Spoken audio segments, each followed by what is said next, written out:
Hey everybody, it's your crafter Chris back for another video. So I am uploading my regular podcast, but somebody asked me, Aaron Morrison, asked me if I could explain how I make the beaded bags. So I follow loosely to a pattern that I found on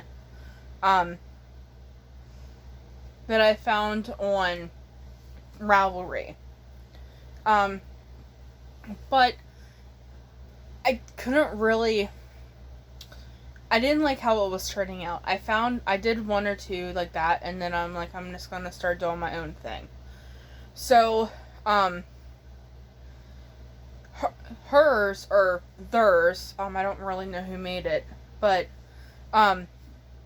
when they finish doing the bottom, they go right up into doing the beads. Me, I like to do a couple. Okay, so theirs increases to 48. It is a free pattern, so I can talk about it. Theirs increases to 48. I think this one I did increase to 48, but I kind of like the 30 to increase to 36. So I was trying to get my beads to go in a spiral, but I'm using single crochet. They use a half double crochet, and I haven't really quite mastered that.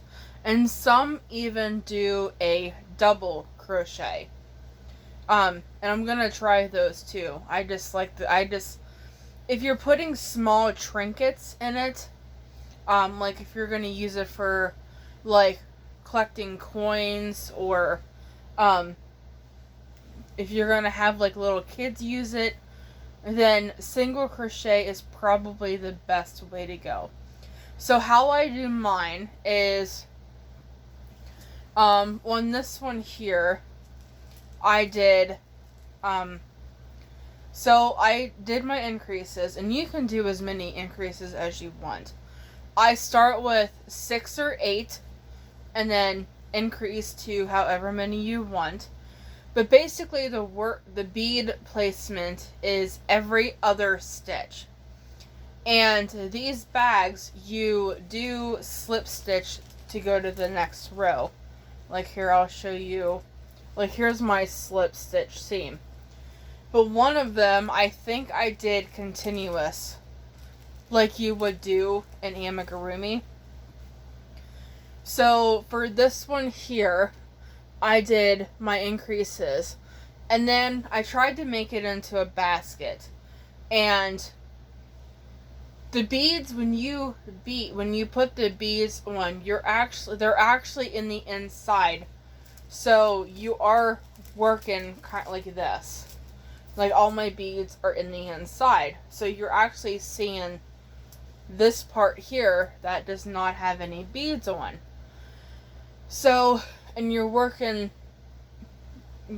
basically looking at it like this. So, when I finished my increases, I flip it so that you're looking at the wrong side of it.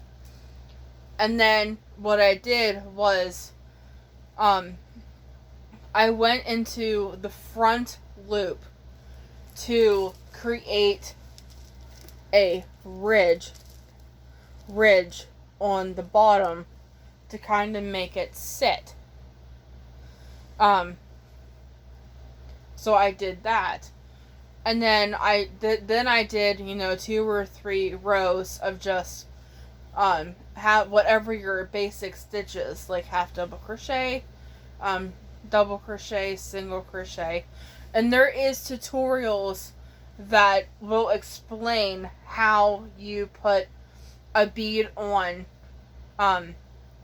So for the single crochet, which is what I did with all of my bags, I think I've made 6 or 7 total. So you have your loop on your hook, and then you put your hook through the stitch. Then you pull the bead down to where it's attached to your project, and then you want to yarn over after the bead, and then you would just do then you would yarn over and pull through both loops. And that's what I did to do my bags. And then you can do however many. Like this one I did a lot, this one I did, but this one is bigger. This I think is the 6 rows of repeats, and then this one I think I don't know how many I did on this one, but the favorite one is definitely this one. And there's 2 ways you can do the drawstring. So let me finish. So after you do as many rounds of beads that you want, I do maybe a couple more rows of just single crochet without the bead. So say you have 36 stitches. I do the beads every other one. So you would knock that down to 36.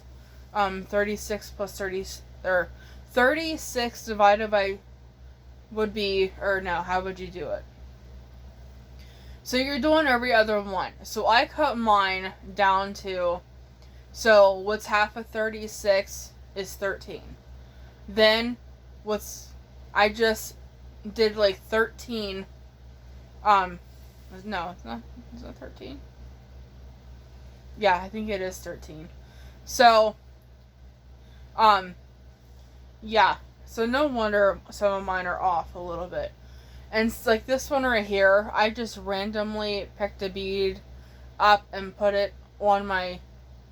And it's really nice if you have a small yarn needle. Like, the one I love to use for these are, one that has a small eye. Like this one right here is a Susan Bates one. I got it off of, I think, Amazon. They come in 3 sizes. This is the smallest one. And I put my yarn through the flexible needle tip, or the needle head. And then it works really, really nice for threading the beads. And these are pony beads. And I got 2 cases of them at Walmart. But they didn't have very many, like, regular colors. Like, I wanted black and gray, and of course, they didn't have those colors, so then I went to Joann's and got the colors that I needed. So...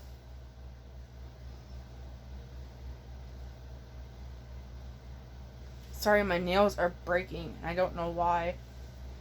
Okay, so... After you put your beads on, so mine came out, some of mine came out every, like, I did, like, 3 colors in consecutive ways. Like this one here. I increased to 36, I think. 1, 2, 3, 4, 5, 6. So yeah, I increased to 36. And then I kept breaking it in half. So that's where this one came from. And then these 2, I just randomly pick beads.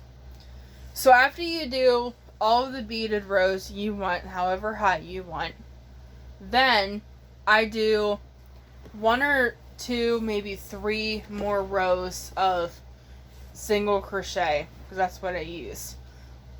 And then you chain 2. Or in my case, I chain 3, and that counts as a double crochet and a chain 1 space. And then you skip a stitch, double crochet in the next one, chain 1, skip a stitch, double crochet in the next one, and go all the way around. Then, for the top, the little, here, I'll close this one, the little scallop or I'm going to do it on the black one. I like the black one better. The scallop edge up here is you chain 3, and then you do 4 more double crochet in the first chain 1 space.